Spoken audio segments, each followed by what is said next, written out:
믿습니다. 아멘. 예, 우리 좌우에 계신 분들 보시면 인사하겠습니다. 사랑합니다. 축복합니다. 사랑합니다. 축복합니다. 여러분이 가지고 있는 물건 중에 최소한 30% 이상은 다 메이드 인 차이나일 겁니다. 중국이 차지하는 그 제조업의 전 세계 제조업의 30%를 중국이 차지한다고 합니다. 근데 이제 중국이라고 하면 우리가 중국제 하면 별로 그렇게 안 좋게 생각하죠. 그래서 또 중국 사람들이 모방을 잘 합니다. 그래서 뭐라고 말하죠? 그걸 모방한 물건들을 짝퉁이라고 하죠. 짝퉁. 예. 옷부터 시작해서 의류, 전자제품, 심지어는 자동차 디자인, 수많은 것들을 짝퉁을 만들어내는데 제가 이제 검색을 하다 보니까 굉장히 재밌는 짝퉁들이 많이 있었습니다. 짝퉁 애플 스토어도 있고요. 짝퉁 은행도 있다고 합니다. 그러니까 중국의 국유은행을 그대로 모방해서 짝퉁 은행을 만들어 놨는데 2015년도에는 난징에 있는 그 짝퉁 은행에 어떤 사람이 돈을 예금했는데 얼마를 예금했냐면 21억을 예금했답니다. 어떻게 됐을까요? 다행히 돈은 돌려받아 찾았다고 합니다. 그러니까 그런 일이 있는 거예요. 근데 더 재밌는 건 뭐냐면 그 오스트리아에 가면 할슈타트라고 하는 호수에 있는 되게 아름다운 도시가 있습니다. 관광지로도 유명한 도시인데 그 할슈타트를 중국이 자기네 나라 호수에다가 그대로 짝퉁으로 만들어 놨다고 합니다. 참 별의별 걸 다 만들죠. 네.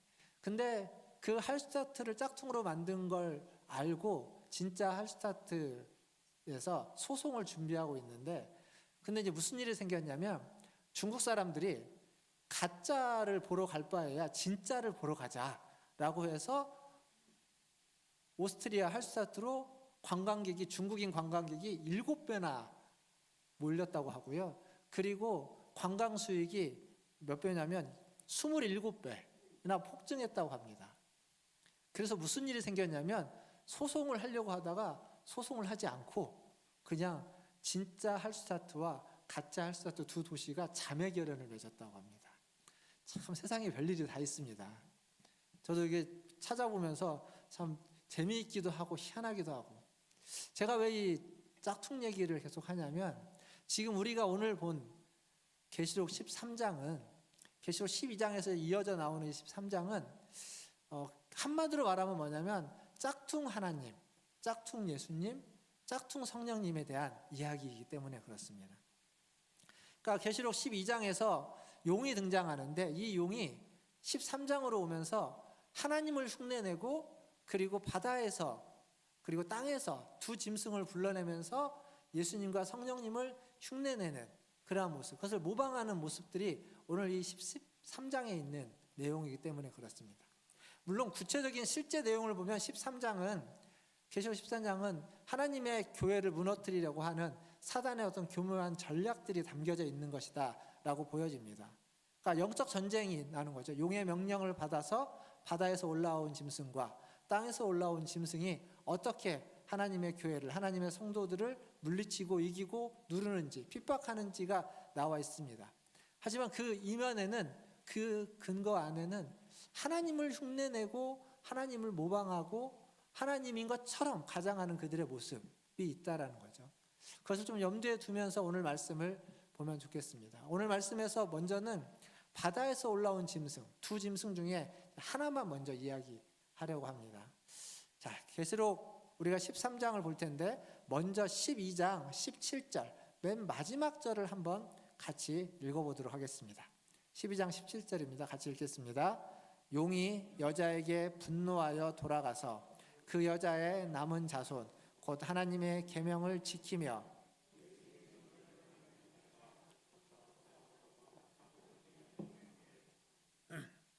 여기 보면 계시록 12장에서 용이 이 여자를 박해하고 이 여자를 해하려고 했습니다. 그래서 물을 보내가지고 뒤에서 물을 보내서 쓸어버리려고 했는데 갑자기 땅이 입을 열어가지고 그 물을 다 받아 먹음으로써 용이 여인을 해할 수가 없었습니다. 근데 이게 이제 실패로 돌아가자 지금 이 용이 생각해 보십시오. 막 열심히 뭘 했는데 다 안 되면 화가 나겠죠. 분노한 상태로 지금 용이 바다에 서 있는 겁니다. 모래사장에 서 있는 거예요. 뭘 하려고 하냐면 더 이상 여자를 해할 수 없으니까 그 여자의 후손, 여기 여자의 남은 후손, 곧 하나님의 계명을 지키며 예수의 증거를 가진 자들, 그러니까 여자의 후손인 교회들, 성도들을 해하기 위해서, 그들과 싸우기 위해서 바다 위에서, 모래 위에서 서 있는 모습, 이게 지금 이 용의 모습입니다. 그러니까 한마디로 뭐냐면, 이게 우리가 봤던 무슨 드라마나 영화의 한 장면으로 굳이 만들자면, 백사장 위에서 한 사람, 한 존재가 이제 어떤 무리들을 향해서 그들과 싸우려고, 우리식으로 표현하면, 요즘식으로 표현하면 맞짱을 뜨려고 준비하고 있는 그런 긴장감 넘치는 모습이 바로 이 계시록 12장 17절의 말씀입니다. 그리고 이어지는 13장의 내용은 뭐가 되겠습니까? 이제 어떤 식으로 그 일이 이루어질지, 어떻게 맞짱을 떠갈지를 보여주는 내용이겠죠. 그러니까 용이 여자를 해치지 못하자 이제 여자의 후손들을 공격하려고 하는데, 후손을 공격하는 데 있어서 자기가 직접 전면에 서서 등장하지 않고 자기의 부하라고 할까요? 혹은 자기가 만들어낸 존재라고 할까요? 불러낸 존재, 바다에서 나오는 짐승과 땅에서 나오는 짐승을 내세워서 그 여자의 후손들을 핍박하고 공격하려고 하는 겁니다. 두 짐승이 나온 거죠. 바다에서 그리고 땅에서. 오늘은 이제 바다에서 올라온 짐승 이야기만 좀 할 텐데, 3장 13장 이제 1절과 2절에 가보면 이 바다에서 올라오는 짐승의 모습이 어떠한지 기록되어져 있습니다. 1절과 2절 같이 한번 읽어보도록 하겠습니다. 1절입니다. 내가 보니 바다에서 한 짐승이 나오는데 뿔이 10이요 머리가 7이라. 그 뿔에는 10 왕관이 있고 그 머리들에는 신성모독하는 이름들이 있더라. 내가 본 짐승은 표범과 비슷하고 그 발은 곰의 발 같고 그 입은 사자의 입 같은데 용이 자기의 능력과 보좌와 큰 권세를 그에게 주었더라. 아멘. 자, 바다에서 올라온 짐승이 있는데 뿔은 10이요 머리가 7이다. 그 뿔에는 왕관들이 10 왕관이 있고 그 머리에는 신성모독하는 이름들이 쓰여져 있다라고 이야기합니다. 그 짐승의 몸은 표범 같고 발은 곰 같고 그리고 입은 사자 같다. 이 짐승이 지금 13장에만 등장하는 것 같지는 않죠. 어디선가 또 본 것 같지 않습니까? 12장에 가면 용에 대한 묘사가 나오는데 이 용에 대한 묘사에서도 비슷한 게 나옵니다. 뭐가 나오냐면 머리가 7이요 뿔이 10이다. 이게 용에 대한 모습으로 등장합니다. 그리고 제가 12장 지난주 얘기하면서 이 모습이 어디에서 또 가지고 왔다고 했냐면 다니엘서 7장에서 가지고 왔다고 했습니다. 그때 다니엘 7장에서 환상을 보는데 네 짐승에 대한 환상을 보죠. 사자, 그 다음에 곰, 표범, 그리고 무서운 짐승. 이 네 짐승에 대한 환상을 보는데 그 환상과 지금 계시록 12장, 13장 이 모습들이 굉장히 유사해 보입니다. 학자들은 다니엘서 7장에 나오는 이 네 짐승과 지금 이 계시록 13장에 나오는 바다에서 올라온 이 짐승의 모습이 같은 짐승에 대한 약간 다른 표현이다 이렇게 이야기하기도 합니다. 그렇다면 중요한 건 도대체 이 짐승들이 뭘 의미하고 뭘 상징하는 걸까요? 도대체 무엇을 말해주고자 이 짐승들을 지금 등장시키고 있는 건가? 계시록에는 그게 나오지 않습니다. 도대체 이 짐승이 어떤 존재이고 어떤 것을 상징하는지.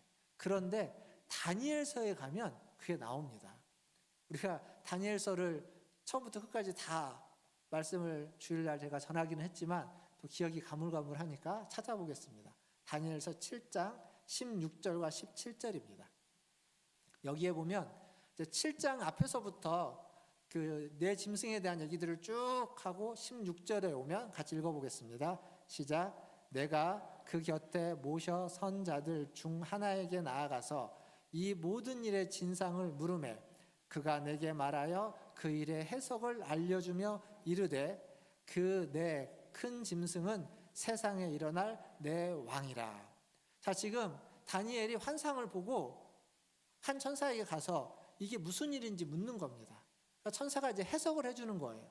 근데 그 해석의 첫 번째가 뭐였냐면 내 짐승, 사자, 곰, 표범, 그리고 알 수 없는 무서운 내 짐승은 세상에서 일어날 내 왕이다.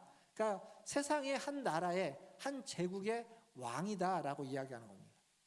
그 내 왕을, 내 제국을 제가 뭐라고 말씀드렸냐면 바벨론, 그리고 성경에는 바사, 페르시아라고 하죠. 페르시아, 그리고 헬라와 로마 제국, 이렇게 말씀드렸습니다. 계시록 아니라 다니엘서 할 때 그렇게 말씀을 드렸습니다. 결국 이건 무슨 얘기냐면, 이 바다에서 올라오는 짐승, 다니엘이 환상으로 봤던 그 짐승은 뭐냐면 하나님을 믿지 않는 거대하고 강력한 이방의 나라, 이방의 제국들을 의미하는 겁니다. 생각해보면 중세시대가 보통 기독교 국가라고 하죠. 그러나 중세시대는 기독교적인 신앙적으로 보면 가장 암흑기였다고 말합니다. 기독교 국가인데 신앙적으로는 암흑기였습니다. 그 얘기는 뭐냐면 기독교 국가임에도 불구하고 기독교답지 않은 모습들이 많이 있었고, 그 안에서는 그 교황과 기독교의 그 권력자들과 그리고 세상의 권력, 나라의 제후와 황제들과의 갈등이 계속 있었다는 겁니다. 근데 중세만 그러냐? 그렇지 않습니다. 역사를 보면 언제나 세상 권력과 기독교는 항상 갈등을 빚어왔습니다. 강력한 국가 권력이 강력하면 강력할수록 국가 권력은 모든 국민들의 추앙을 받기를 원합니다. 그런데 교회가, 성도가 국가 권력이 아닌 다른 하나님을 섬기고 하나님을 추앙할 때 국가 권력은 그것을 용인하지 않습니다. 이게 고대 사회만 그런 것 같지만 사실은 현대도 그렇게 많이 다르지 않습니다. 드러나는 양상은 다르고 표현되는 방식은 다르지만 비슷하다는 겁니다. 결국 무슨 얘기냐면 이 내 짐승은 인으로 상징하는, 그리고 계시록 13장에서 말하는 바다에서 올라온 짐승은 국가 권력과 같은 거대한 권력을 가진 자들을 의미한다라고 볼 수 있죠. 사실 사람은 늘 힘을 갖기 원하고 그 힘을 가지면 그 힘으로 무엇인가를 해내려고 합니다. 근데 사람이 가질 수 있는 힘 중에 가장 큰 힘, 세상의 힘 중에 가장 큰 힘이 있다면 그 힘의 결정체는 국가입니다. 나라. 한 나라의 권력은 우리가 생각하는 것보다 훨씬 더 큰 힘과 훨씬 더 큰 권력을 가지고 있는 거죠. 그 힘과 권력이 강해지면 강해질수록 그 힘과 권력은 마치 하나님이 할 수 없는 일이 없는 것처럼 전지전능하고 무소부지한 것처럼 모든 곳에 영향을 미치고 모든 일을 하려고 하는 것이 권력의 속성입니다. 그리고 그것은 결국 신조차도 굴복시키려고 하는, 신 위에 군림하려고 하는 것이 그러한 인간이 가진 권력의 속성입니다. 이게 개인의 힘으로는 하나님께 도전할 수 없지만 국가라고 하는 한 공동체의 그 권력의 집합체로는 충분히 도전하려고 하는, 그게 인간의 모습이고 인간이 가진 권력의 속성입니다. 그래서 국가 권력이 강해지면 강해질수록 사실은 교회는, 성도는 어려움을 당하기 쉽습니다. 아니, 역사적으로 보면 언제나 권력이 강하면 교회는, 성도는 어려움을 당해왔습니다. 물론 교회는, 제가 로마서 말씀할 때도 그런 얘기했지만, 위에 있는 권세에게 복종하라라고 하면서 위에 있는 권세, 국가에 순응할 것들을 이야기합니다. 그게 가장 중요한 1차적인 자세와 태도입니다. 하지만 순응이 전부는 아닙니다.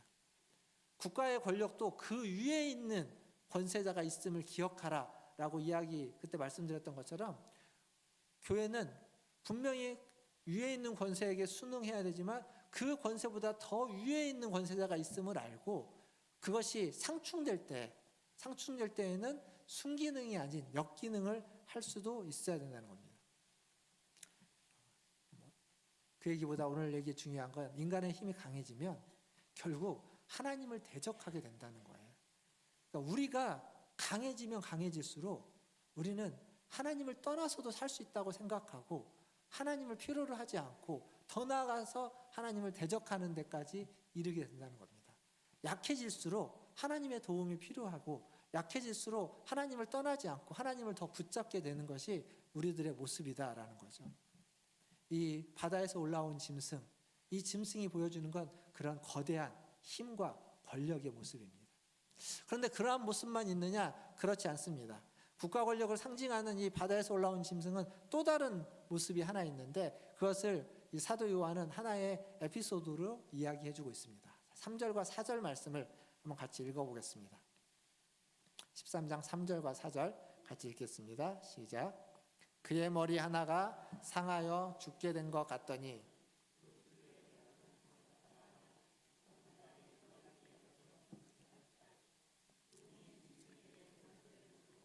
용에게 경배하며 짐승에게 경배하여 이르되 누가 이 짐승과 같으냐? 누가 능히 이와 더불어 싸우리요 하더라. 아멘. 여기 보면 짐승의 머리가 7 있다고 했는데 그 중에 하나가 상하여서 죽게 되었다고 합니다. 근데 기적적으로 그 상처가 낫고 살아난 거예요. 그러니까 이 살아난 것을 보고 여기 3절에 뭐라고 얘기하냐면 온 땅이 놀랍게 여기고 그래서 그 짐승을 더욱 믿고 따랐다, 이렇게 이야기하고 있습니다. 이게 뭘 의미하는지 우리가 좀 이렇게 유출해 보면 이게 뭐와 비슷합니다. 그리고 또 4절에 가보면 뭐라고 되어 있냐면 용이 짐승에게 권세를 주는데 그 권세를 받은 그 짐승에 대해서 이렇게 해요. 누가 이 짐승과 같으랴? 누가 능히 이와 더불어 싸울 수 있겠느냐? 이게 어디서 많이 본 것과 비슷합니다. 뭐와 비슷하냐면 주님이 십자가에 달려 죽으셨다가 부활하신 모습을 연상케 합니다. 그러니까 머리가 상했다, 죽었다, 거의 죽었다가 다시 살아나는 것을, 회복되는 걸 통해서 그런 죽음과 부활을 흉내내고 있습니다. 뿐만 아니라 성부 하나님이 성자인 예수님에게 권세와 능력을 주고 누가 능히 이와 같으랴, 주와 같은 분이 어디 있느냐라고 하면서 예수님을 높였던 모습을 용이 짐승에게 권세를 주면서 비슷하게 흉내내고 있습니다. 말 표현도 그렇습니다. 누가 이 짐승과 같으랴? 누가 능히 이와 더불어 싸우리요? 이 주문 자체가 하나님을 향하여, 주님을 향하여 얘기되었던 시편에 있는 구절하고 비슷합니다. 무슨 얘기냐면 지금 바다에서 올라온 이 짐승은 거대한 권력, 거대한 세력, 그런 강한 국가 권력을 의미하기도 합니다. 상징하기도 해요. 그러나 또 하나 뭘 상징하냐면 짝퉁 메시아를 상징하는 겁니다. 메시아를 흉내내는, 그리스도를 흉내내는, 그리스도인 것처럼 가장해서 우리에게 오고 있는 존재를 상징해 주기도 한다는 겁니다. 세상 권력으로 우리를 몰아붙이기만 하면, 그러면 사람은요 밟으면 꿈틀합니다. 몰기만 하면, 기독교는요 아무리 핍박을 해도 사라지지 않습니다. 지난주에 제가 그런 말씀 드렸죠. 핍박을 하던 그 나라와 핍박을 하던 그 권세는 사라지고 없어졌지만 기독교는 여전히 존재하고 있습니다. 그러니까 핍박한다고 없어지지 않아요. 핍박만 하는 것이 아니라 이렇게 교모하게 메시아를 흉내내면서 그 사람들의 마음을 흔드는 겁니다. 마음을 혼탁하게 하고 마음을 유혹하고 마음을 빼앗아 버리는, 그래서 강하게 밀어붙임과 동시에 마음을 빼앗는 걸 함께 하면서 성도답지 못하게 만들어가는 겁니다. 교회가 교회답지 못하고 성도가 성도답지 못하게 만드는 그 일이 지금 바다에서 올라온 이 짐승이 하는 일입니다. 정리해보면 바다에서 올라온 이 짐승은 분명히 세상 권력으로, 국가 권력과 같은 큰 권력으로 등장합니다. 그렇게 그것을 상징하고 그렇게 우리에게 역사하고 우리를 누르고 핍박하고 그럴 겁니다. 그러나 거기에만 끝나는 것이 아니라 메시아와 같은 모습, 흉내내는 모습, 교묘하게 우리를 속이고 우리가 거기에 훅 빠질 수 있도록 그러한 모습으로 등장해서 우리의 마음을 빼앗아 버리려고 하는 거죠. 사랑하는 성도 여러분, 우리가 살면서 조심할 게 참 많은데 이것도 그렇습니다. 권력과 권세자, 우리를 핍박하는 자, 그들과 싸우고 그것을 조심해야 되는 것, 해야 됩니다. 그러나 그것만이 아니라 우리의 마음을 빼앗으려고 우리를 유혹하는, 예수 그리스도의 죽음과 부활을 흉내내면서 우리를 유혹하고 우리를 미혹하고 우리의 마음을 빼앗아서 우리를 넘어뜨리려고 하는 그러한 세력들과도 우리는 싸워야 되는 겁니다. 이게 우리가 싸워야 되는 싸움입니다. 그래서 어려운 겁니다. 어느 한쪽만이라면, 하나만이라면 좀 더 제대로 싸워볼 수 있겠지만 이게 하나가 아니라 2개, 아니 어쩌면 땅에 있는 올라온 짐승까지 하면 더 많아지는 이 싸움에서 우리는 승리하기가 쉽지 않습니다. 그럼에도 불구하고 주 예수 그리스도의 이름으로 우리는 승리할 수 있습니다. 왜냐하면 뒤에 가서 말씀드리겠지만 하나님 우리와 함께 하시기 때문입니다. 사랑하는 성도 여러분, 이 두 싸움에서 반드시 승리하시는 저와 여러분 되기를 주님의 이름으로 축원드립니다. 이 바다에서 올라온 짐승이 하는 일이 뭐냐 그러면 여기 5절부터 7절까지 보면 하나님을 모욕하고 성도들과 싸움에서 이겼다라고 되어져 있습니다. 한번 읽어보겠습니다. 계시록 13장 5절, 6절, 7절 세 절인데요. 같이 다시 한번 읽어보겠습니다. 또 짐승이 과장되고 신성모독을 말하는 입을 받고 또 42달 동안 일할 권세를 받으니라. 짐승이 입을 벌려 하나님을 향하여 비방하되 그의 이름과 그의 장마 곧 하늘에 사는 자들을 비방하더라. 또 권세를 받아 성도들과 싸워 이기게 되고 각 족속과 백성과 방언과 나라를 다스리는 권세를 받으니. 여기도 보면 예수님이 각 족속과 백성과 나라와 방언에서 찬양을 받는 분으로 앞에서 등장했죠. 근데 여기 그것을 다스리는 권세를 이 짐승이 가졌다. 그러니까 예수님을 그대로 흉내내고 있는 모습들이 지금 등장하고 있습니다. 근데 이 세상 권력과 힘을 가진 강력한 나라를 가진 이들이 하나님을 모독하고 모욕한다는 얘기입니다. 지금 그게 그러한 권세를 받았고 그리고 그걸 가지고 하나님을 모욕하고 비방하고 있다. 이렇게 이야기하고 있죠. 뿐만 아니라 이 권세를 가진 이들은 성도들과 싸워서 또한 이겼다라고도 이야기하고 있습니다. 그러니까 그런 강력한 권세를 가지고 있는 그들은 이제 그 권세를 통해서 자기네들을 따를 것들을 요구합니다. 근데 따르지 않을 때, 쉽게 말하면 배교할 것을 요구하는데 배교하지 않을 때에는 그들의 힘을 사용해서 박해하고 죽이게 되는 겁니다. 그래서 순교자들이 생겨나는 겁니다. 우리가 살고 있는 이 나라는 국가 권력이나 어떤 권력이 교회를 다니는 이유만으로 폭력을 행사하지는 않습니다.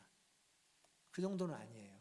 하지만 여전히 이 땅의 어딘가 어느 나라에서는 여전히 아직도 그런 곳이 있다라는 겁니다.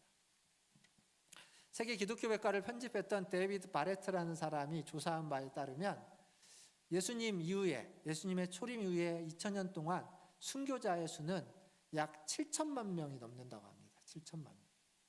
7천만 명이면 우리나라 인구, 남북한을 합친 인구 정도 되나요? 어마어마한 수죠. 어떤 학자는 우리나라, 이 한국 땅의 순교자의 수는 20만 명 정도 된다 이렇게 이야기하기도 합니다. 정확한 수는 아닐 겁니다. 하지만 그만큼 많다는 겁니다. 이게 어찌 적은 수겠습니까? 세상이 폭력으로 성도를 공격하는 일이, 그러한 일은 지금도 역사 속에서 일어나고 있고 내 눈앞에서 벌어지지 않는다고 없는 일이 아니다라는 거죠. 합정동에 가면 그 외국인 선교사들의 묘역이 있습니다. 양화진이라고 부르는 묘역이 있습니다. 거기 가면 선교사님들의 그 묘지에 이제 그 선교사님들이 어떤 삶을 살아갔는지 이렇게 쫙 적어놓은 그런 짧은 비석들이 있습니다. 근데 그 양화진의 한쪽에 가면은 작은 비석들이 있습니다. 거기에는 뭐 적은 내용들도 별로 없습니다. 거기는 누구의 묘역이냐면 선교사로서 이 땅을 살면서 그들이 낳은 아이들. 근데 너무 어린 나이에 풍토병 때문에 그리고 의료 혜택을 제대로 받지 못해서 그냥 태어난 지 얼마 안 돼서 죽은 아이들의 묘역이 한쪽에 이렇게 모여 있습니다. 거기에는 기록할 게 없는 거예요. 이름, 태어난 날, 죽은 날, 이거밖에는 기록할 게 없죠. 말도 못하는 아이들 수없이 많이 죽었는데, 어떤 사람들은 그 어린아이의 죽음을 보면서 이게 아무 의미가 없는 죽음 아니겠느냐, 그들을 그렇게 죽음에 내모는 게 부모로서 할 일이냐, 부모가 무지해서 그런 거 아니냐, 이렇게 이야기할 수도 있습니다. 예, 그렇게 생각이 들기도 할 겁니다. 하지만 우리가 기억해야 하는 건 뭐냐면, 선교사들의 그 순교는 선교를 직접 한 그들만의 몫이 아닙니다. 함께 했던 자녀들, 태어나서 며칠이 안 되어서 죽은 그 아이들, 그들의 죽음도 저는 순교라고 이야기하고 싶습니다. 그러니까 그만큼 별것 아닌 거라고 치부할 수도 있고, 혹은 그 소중한 존재를 왜 그렇게 함부로 했느냐고 갈 수도 있지만, 그것은 어쩌면 그들의 죽음을 모욕하는 것이다 라고 말할 수 있습니다. 짐승이, 지금 여기 계시록에 있는 이 짐승이 하나님을 모욕하고 있는 것처럼 그들의 순교를, 그들의 숭고한 죽음을 모욕하고 있는 것이다 라고 말할 수 있을 겁니다. 제가 지금 순교만이 최고의 가치다라고 이야기하는 건 아닙니다. 그러나 우리가 기억할 겁니다. 어쩌면 순교자의 길, 선교사들이 갔던 그 길은 자기를 희생하고 남을 살리는 길입니다. 그게 그들이 갔던 그 길입니다. 근데 우리는 그 길을 가려고 하나요? 사실 그리스도인이라는 건 나를 위하여 누군가 죽었다는 걸 믿고 받아들이고 그것에 감사하고 그것이 복인 줄 알고 사는 겁니다. 근데 거기서 끝나는 게 아니죠. 그리스도인은 그렇게 그리스도를 따르는 자인 겁니다. 즉 그리스도를 따라서 나도 나를 희생해서 다른 사람을 살리고 다른 사람을 세우고 다른 사람을 높이고 섬기는 일, 그게 그리스도인으로 살아가는 겁니다. 그러니까 그리스도인이 되는 건 분명 누군가의 희생에 의해서 그 은혜로 된 거지만, 그리스도인으로 살아가는 건 누군가를 위해서 희생해야만 한다는 것을 말해주는 겁니다. 희생하지 않으면 그러면 그리스도인으로 살아가지 않는다는 겁니다. 결국 그렇게 놓고 보면 굳이 우리가 가는 길이 순교자의 길은 아닐지 모르겠지만 순교자의 길과 전혀 다르지 않는 길입니다. 가치가 똑같습니다. 나를 희생해서 남을 살리는 것, 내가 뒤로 물러나고 남을 앞에 세우는 것, 나보다 남을 높이 여기고 나보다 남을 더 중요하게 여기고 내 생각보다 다른 사람의 생각을 더 귀하게 여길 줄 아는 것, 그게 순교자의 길이고 그게 그리스도인이 마땅히 걸어가야만 하는 길이라는 겁니다. 그리스도인으로 살아가는 건 내가 가지고 있는 꿈과 계획과 자아를 실현하는 길이 아닙니다. 그건 그리스도인의 길이 아닙니다. 그리스도인의 길은 내 꿈과 내 자아를 실현하는 게 아니라 하나님의 꿈과 하나님의 뜻을 실현하는 것이고, 다른 사람의 꿈과 다른 사람의 생명을 살리는 일, 그게 그리스도인으로서 살아가는 길의 최종적인 지향점이고 목표점입니다. 사랑하는 성도 여러분, 그리스도인답게 사시길 바랍니다. 나를 희생해서 남을 살리는, 나의 것을 뒤로 두고 다른 사람을 앞에 세울 수 있는, 그렇게 그리스도인다운 삶을 살아가시는 저와 여러분 되기를 주님의 이름으로 축원드립니다. 이제 말씀을 맺겠습니다. 우리가 살고 있는 세상은 그렇게 우호적이지 않습니다.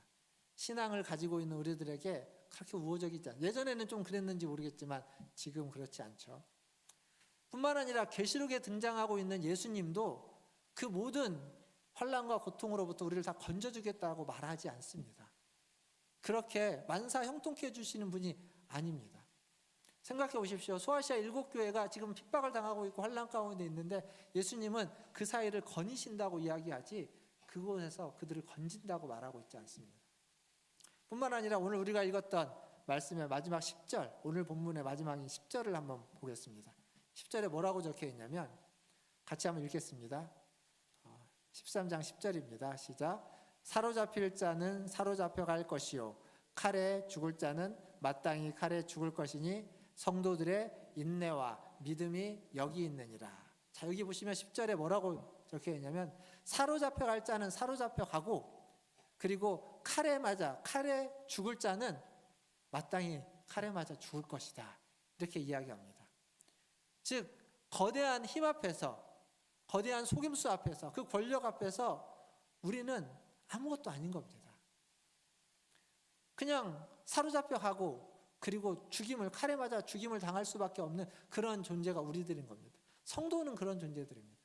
하지만 그 순간 그 자리에서 빛을 발하는 것이 있습니다. 그 뒤에 뭐라고 나오냐면 성도들의 인내와 믿음이 여기 있느니라. 성도들의 인내와 믿음이 여기에 있다는 겁니다.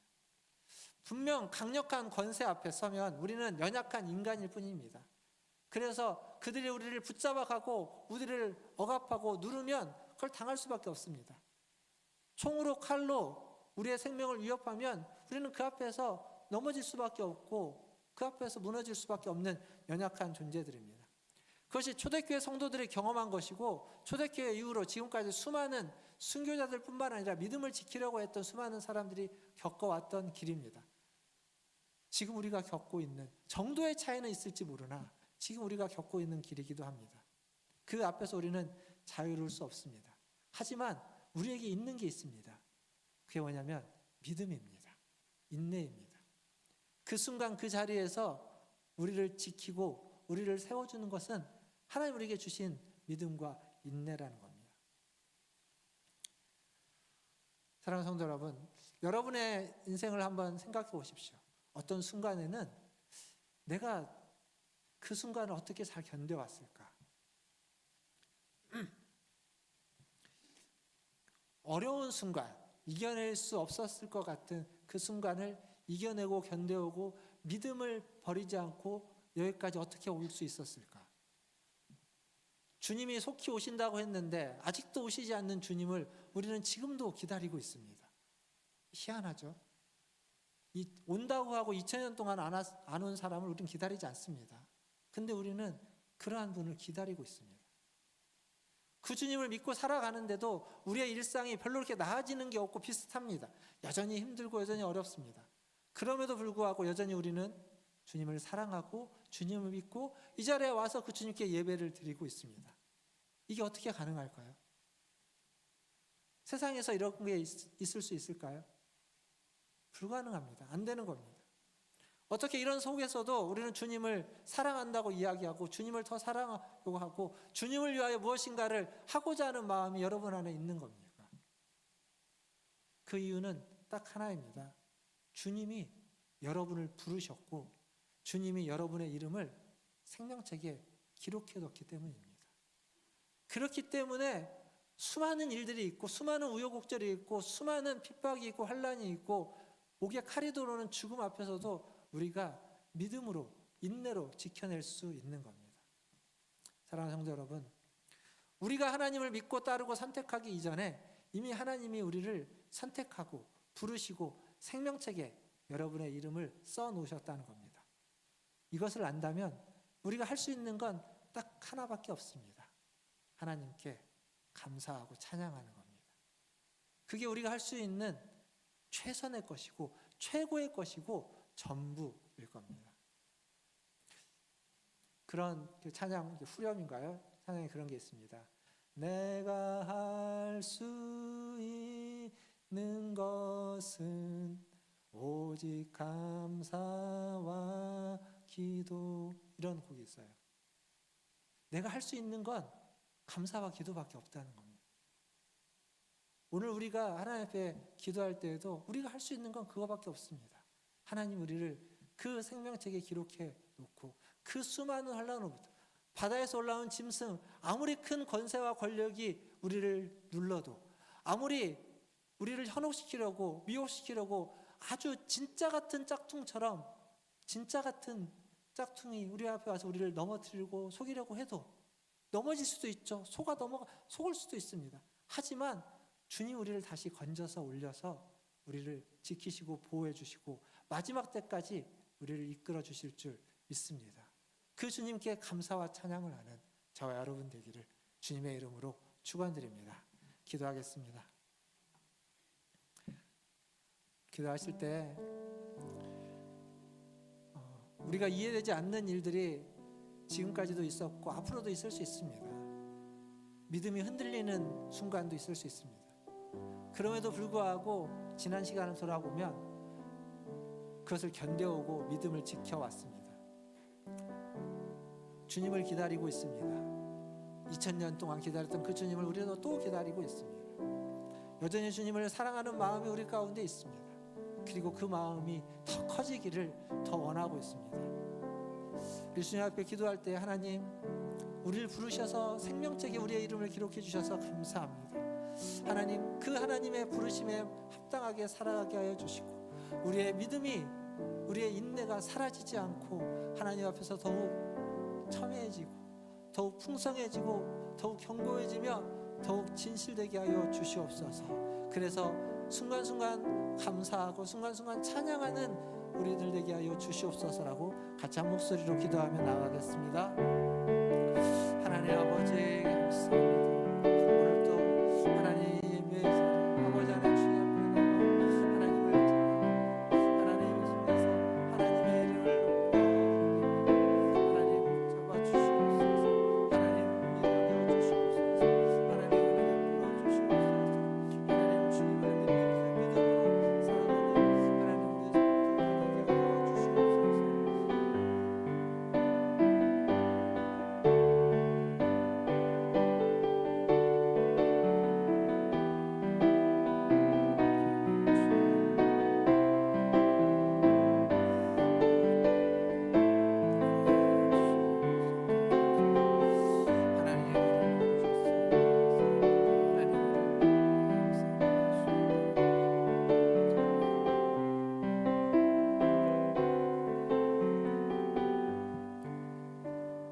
하나님, 우리는 이 거대한 세상의 권력 앞에서 하나님 아무런 힘이 없는 연약한 한 인간에 불과합니다.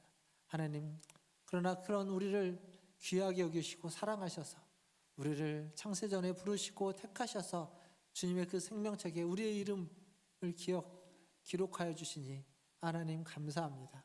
그 이름을 아버지 하나님 그 기록된 그 이름에 합당하게 우리가 살아갈 수 있도록 우리를 붙잡아 주시옵소서.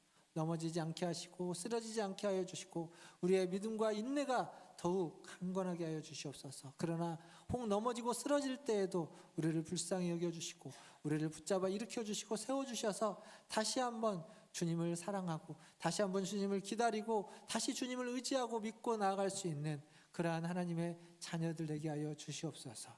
우리의 선택과 결정 이전에 우리를 택하신 하나님께 항상 감사하고 찬양하는 우리 모든 하나님의 자녀들 되게 하여 주시옵소서. 감사하며 우리 구주 예수님의 이름으로 기도하옵나이다. 아멘. 우리 여성중창단의 특송이 있겠습니다.